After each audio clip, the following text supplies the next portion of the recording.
Let's start. Today we will see how to implement the Flexbox layout in the CSS. Before the Flexbox, there were various layout models, like inline, block, tables, and explicit positioning. But handling all these is a tedious job. The Flexbox makes it easier to create flexible responsive layouts. Let's see an example. In the body tag, we have a parent div tag, with a class name called FlexContainer. Inside this container, we have 3 div tags.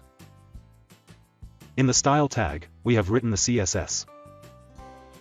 This is the style of the div tag with class name FlexContainer.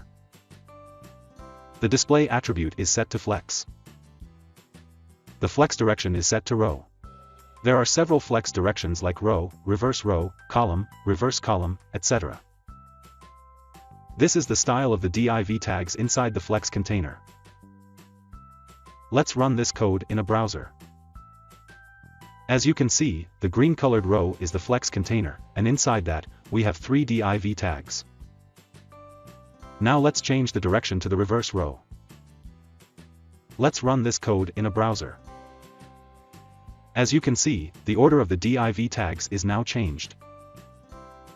Now let's change the direction to column. As you can see, the div tags are now aligned in a vertical column. Now let's change the direction to the reverse column. As you can see, the order of the div tags in the column is now reversed. So that's it. That's the introduction of the Flexbox in CSS. There is much more to the Flexbox topic than this, which we will see in the next part. Thank you.